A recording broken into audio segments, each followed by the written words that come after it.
Hi everybody, in this video I'm going to go through one of the skill types you might encounter while working with transformations in Delta. So this is asking us to follow the guided instructions below to create the line of reflection that would map the pink figure onto the blue figure. It says click and drag to draw lines connecting all corresponding points from the figure, the pink figure, to its reflected image. So click and drag from each point to its corresponding point. So I'm going to start with the top point, and I'm going to click and drag to its corresponding point that's been reflected across.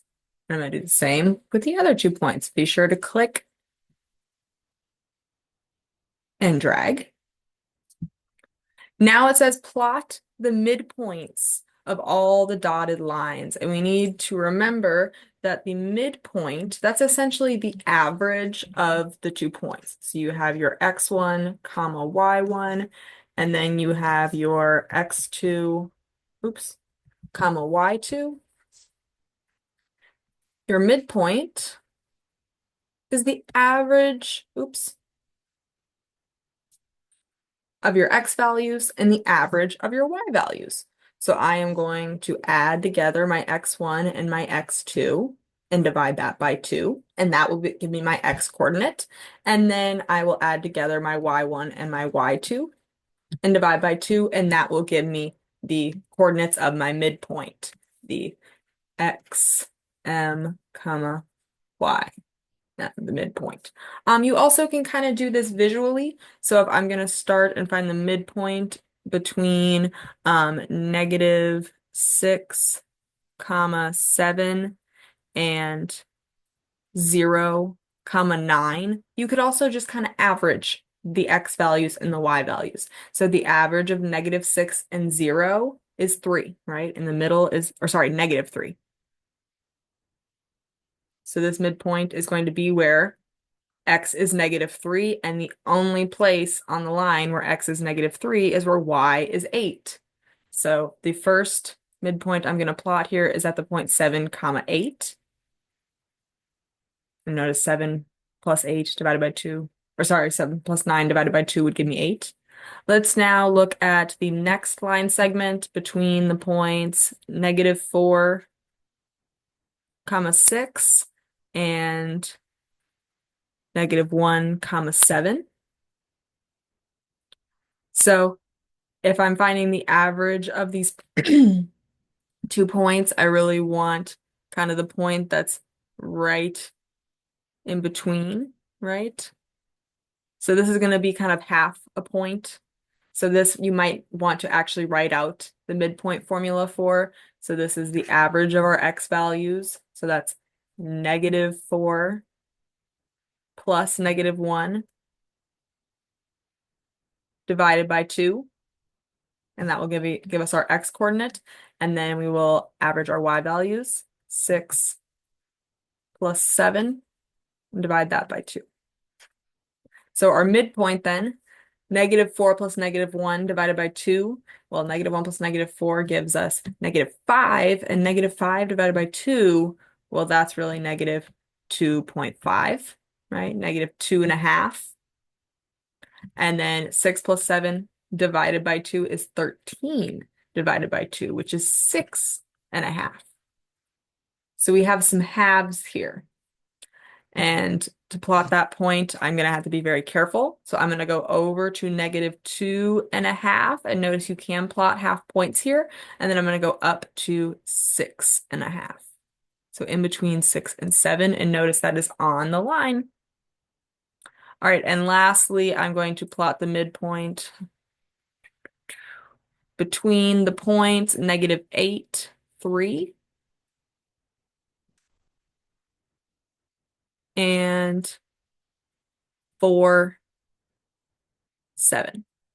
This one seems a lot easier because our numbers are farther apart. It seems like it might not be a half of a unit. So if we look at the x values, -8 and 4, if I average those, -8 plus 4 divided by 2, -8 plus 4 gives me -4. and -4 divided by 2 gives me -2. So our x value is going to be at -2, and so if I follow that up to our line, then our y coordinate would have to be 5. And the average of 3 and 7, or the number in between 3 and 7, is 5. So that is our midpoint at -2, 5. All right, I'm gonna have to clear out all this writing because it's kind of getting clogged up. So it's gonna go away. Now it says draw a line that goes through all of the yellow midpoints. Click and drag to make the line. And remember, a line contains 2 points, so just make sure you click and drag from one point to another. And then it should go through the other one, the other yellow point. Okay, now we want to write the slope of the line of reflection and any dotted line. So looking down here, it says slope of one of the dotted lines and slope of the line of reflection. So let's start by finding the slope of the dotted lines. And if, we've reflected it across all of these slopes of these dotted lines will be the same, right? Because this is the same mapping across this line. So we just really need to find the slope of one of these. So try to pick points that are closer together. I'm going to find the slope between this point and this point, right? The slope of this dotted line segment. And your slope is always your rise over your run. And please, please work from left to right. So that way your run is positive and your rise would be negative if you go down, but then positive if you go up. So starting at our left point here, we would go up 1 unit, and then we would run over to the right 1, 2, 3 units. So this has a slope of 1/3, and all of these other dotted line segments would have that same slope. So this slope is 1/3 for the dotted lines. Now we need to find the slope of the line of reflection, and this can be used with any 2 points on the line. And I wouldn't pick points that are kind of like in the middle, right, of boxes. That wouldn't be very good. So maybe I'll use this yellow dot and this yellow dot, and I'll find the slope between those two. So make this one blue, and then the other one pink. So we're going to start at the blue point, and I'm going to find my slope, which is that rise over run. So starting at the blue point, I have to go down 1, 2, 3 units. So our slope is -3 because we went down 3 units. And then we have to run over to the right 1. So our slope of the line of reflection is -3/1, which is -3. Please note that these two slopes should always be perpendicular. Your dotted lines should always be perpendicular with that line of reflection. This is perpendicular, this is perpendicular, and this is perpendicular, no matter what. All right, we're not quite done yet. Let's see try values. Now we need the equation for this line of reflection. So to write an equation, we have the slope.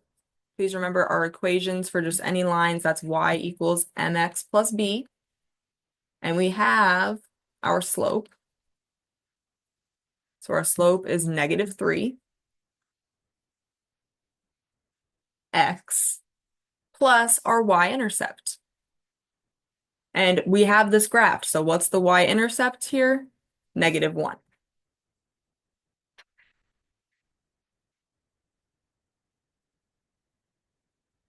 So this is -3x plus -1, or y equals 3x, -3x, sorry, because it's a negative slope, -1.